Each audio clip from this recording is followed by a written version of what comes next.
Folks, let me tell you, since the 1st of July this year, Beijing's gotten real tough with its rules on shipping out some high-tech gear. We're talking aerospace equipment, engines, even the materials that make bulletproof vests. Now that's around $8 billion in goods we're dealing with just from the early months of 2024. They're tightening up because they want to keep a lid on all that tech that might end up in the wrong hands, especially with military stuff. They've got a whole bunch of government bodies, like the Ministry of Industry and Information Technology, making sure everything's up to code with national security and international promises. This isn't just about keeping their goods at home. Oh no, it's the big game of trade and power, especially with us, the US. We've been stepping up too, slapping controls on their tech firms, particularly in sectors like semiconductors. Those tiny chips that power pretty much everything today, and we're not backing down. And here's where it gets real interesting with the elections coming up. If Trump gets back in the Oval Office, folks, you know he's going to shake things up. He's the guy who started putting the squeeze on China in the first place. Under Trump, expect a hard-hitting approach, maybe even tougher than before, because he believes in America first, right? But with Biden, it's a different story. Sure, he's kept some of Trump's tariffs and even jacked them up, like slapping a massive 100% on Chinese electric cars. But he's trying to play both sides, keeping the pressure while talking nice, trying to smooth things over with China. Let me level with you. If Donald Trump gets back in office, strap in, because we're talking about a full-throttle return to some of the toughest measures on China we've ever seen. The man's got plans, big ones. He wants to bring back and even crank up the China Initiative, laser-focused on smashing espionage and slamming the brakes on Chinese stakes in our critical infrastructure. His first time around, he wasn't playing around either. Over 300 Chinese companies ended up on the Entity List, which basically put a giant do not enter sign on doing business with American firms. And Trump's not just tough, he's got that go-it-alone attitude. Sure, it might rub some of our allies the wrong way, maybe even shake up our clout around the world a bit. But that's Trump for you, always keeping everyone guessing, from NATO to Taiwan. This could actually hand China some openings on the global chessboard, giving them a bit of an edge in some pretty key spots. Now hold on to your hats, because Trump's unpredictability is like a wild card. Today's policy might be tomorrow's U-turn. That keeps everyone, friends and foes, on their toes. Could spike tensions? Maybe. Could cool them down? Just as likely. But it's all part of Trump's deal-making magic, folks. And don't forget, we really need to talk about what's going on right now with Biden and these export controls. The US is up in arms over Beijing clamping down on exports, especially after we've been targeting their tech giants in the chip-making game. Biden's thrown nearly 1,000 sanctions and restrictions at Chinese firms, pointing at all sorts of big issues like national security and those terrible things happening in Xinjiang. To counter China's tech climb, especially in the military tech arena, expect the US to tighten the screws even more. We might see more Chinese firms added to that entity list, more restrictions on US tech and money heading China's way, and even keeping American brains from joining hands with Chinese tech powerhouses. But here's the kicker.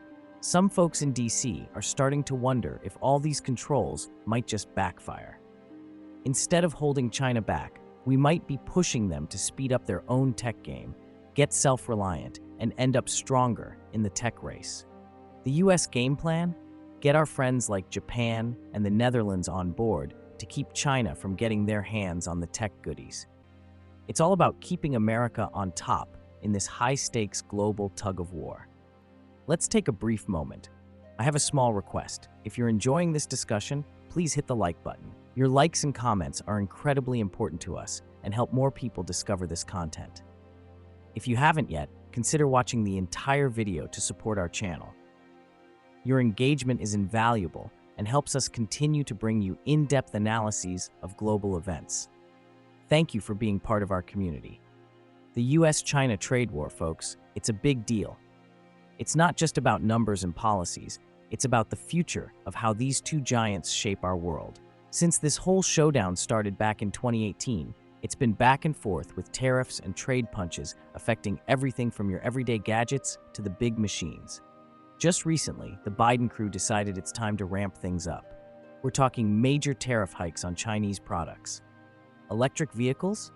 Those tariffs soared from 27.5% to a whopping 102.5%. And it's not stopping there. Lithium batteries and semiconductors, crucial for everything tech, saw their tariffs jump up to 25% and 50%, respectively. It's clear the US is putting the squeeze on sectors that hit right at the heart of China's tech ambitions. But it's not just about slapping fees on products. The US is laser-focused on areas that could really shift the power balance, like renewable energy and cutting-edge tech. This includes big tariff hikes on solar cells and critical minerals. It's all part of the plan to curb China's role in the global market and keep American industries safe and competitive. Now, China isn't just sitting back. They've clapped back with their own set of tough rules, especially on tech that could be used by the military. From July this year, they've put a lock on exports like aerospace tech, hitting about $8 billion worth of goods. It's a tit for tat that keeps the tension high and the stakes even higher. This trade tussle, it's had a mixed bag of results. Sure, it's nudged China to rethink some of its tech transfer tactics, but let's be honest, it's also been a thorn in the side of our economy here at home. Yet in sectors hammered by tariffs, we're actually seeing some bounce back, more production, more jobs. Despite all these sparks flying, there's been some talk to cool things down. Big names like Secretary of State Antony Blinken and President Xi Jinping have been sitting down, trying to smooth over the rough patches. They're talking everything from drugs to defense, yet they're still butting heads over heavy issues like China's buddy-buddy stance with Russia and the hot-button topic of Taiwan. Looking ahead, this isn't a storm that's passing anytime soon. Both the US and China are bracing for more rough weather, lining up their chess pieces for whatever comes next. From here on, expect the US to dial in even tighter on trade restrictions, while China might just tighten its grip on critical exports. As for China's game plan against these US tariffs, they're playing it smart and tough. They're not just about taking hits, they're making moves for economic toughness and slinging some strategic retaliations right back. This trade war, folks, it's far from over. It's shaping up to be a defining battle of our times, testing the mettle and strategies of the world's two economic powerhouses. China's playbook in this ongoing US-China trade war is as shrewd as it gets, folks. After Uncle Sam dialed up the tariffs on Chinese imports, Beijing wasn't just going to sit back. They hit right back, slapping higher tariffs on a bunch of American products, everything from the wheat fields of the Midwest to the factories churning out your favorite gadgets. And that's not all. They've got these new export controls, especially on stuff like aerospace tech, that really squeeze the US where it hurts, right in the supply chains. Now, China's no rookie at this game.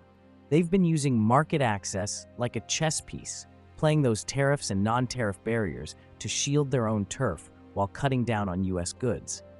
And if things get really heated, they could go for the jugular with broader import bans that could shake up some major US export sectors. But here's where it gets interesting. China isn't just playing defense. They're doubling down on beefing up their own tech and production capabilities. You've seen companies like Huawei. Despite being in the crosshairs of US sanctions, they're still pushing the tech envelope. That's China betting big on self-reliance, building up a powerhouse internal market, and roping in alternative trade partners to soften any blows from US policies. And they've got the law to back it up. With the anti-foreign sanctions law, China can throw the book at anyone, companies, individuals, you name it, if they're seen as backing foreign sanctions against China. It's a clear signal. Mess with the bull, you get the horns. But let's not paint it all as fire and brimstone. Despite the tough talk and tougher tariffs, China's still keeping the door open for a chat. High-stakes meets like the APEC summit are where the big guns, US and Chinese leaders, try to hash things out, find some common ground, maybe even dial down the heat a bit. Now, in the grand scheme of things, China's not just playing a solo game here. They're working closely with the BRICS nations. That's Brazil, Russia, India, South Africa, alongside China. This partnership is crucial, folks. It's their support network, giving them a buffer against U.S. trade punches. By teaming up within BRICS, China's finding ways to dodge some of the worst of the trade restrictions, beef up their economic muscle, and keep their spot on the global stage secure. In this trade war, it's clear China's strategy is layered: hit back, build up, and band together. It's a long game, aimed at keeping China strong and steady as they navigate these choppy trade waters. China's savvy isn't just about playing defense against U.S. tariffs. It's about forging deeper, smarter alliances, especially within BRICS. That's Brazil, Russia, India, China, and South Africa for those catching up. By beefing up ties with these countries, China is cleverly dialing down its dependence on the unpredictable Western markets. Take a look at the numbers. Trade between China and Brazil hit a whopping $165.6 billion in 2022, and it's only getting hotter with new trade pacts on the table. Over in Russia, it's a similar story. China's snapping up Russian energy and farm products like they're going out of style, cushioning itself against any trade tantrums from the West. And here's where it gets real tech-savvy. BRICS might just roll out its own payment system, stepping away from Western giants like SWIFT. Led by Russia, this move could shield them from U.S. financial sanctions, making their money moves smoother and more secure using local currencies and digital payments. Don't overlook the BRICS New Development Bank, NDB, either. This bank is all about splashing cash on big projects in BRICS countries like roads and renewable energy, without having to beg at the doors of Western financial houses. And if any of these countries hit a cash crunch, the Contingent Reserve Arrangement, CRA, is their safety net, ready to steady their economies. Politically, BRICS is a powerhouse too, pushing for a world where no one country calls all the shots. This club gives China and its buddies some serious clout, helping them stick together and push back when global economic winds blow cold. And guess what? BRICS isn't just sticking to its original lineup. It's pulling in new players like Iran, Saudi Arabia, and Egypt, aiming to shake up the global power game even more. More members mean more muscle, both economically and politically, reducing the West's hold on global governance. Through these strategic plays, China and its BRICS pals aren't just surviving. They're setting the stage for a more balanced world economy, one where growth and power are more evenly spread. This isn't just about dodging tariffs. It's about crafting a resilient, interconnected future that can stand up to the big guns of the West. So, depending on who wins this election, we're either going to see a lot more tightening up and tough talk, or maybe a bit of easing up, but with a close eye kept on the tech and trade. Either way, it's going to be a major part of how the US and China dance around each other on the global stage. Thanks for tuning in, folks. If this dive into the geopolitical chess game got you thinking, show us some love. Hit that like button, subscribe, and stay plugged into our channel for more insights. And don't be shy in the comments. Tell us what you think. Every click, every comment, you're helping us make more content you care about.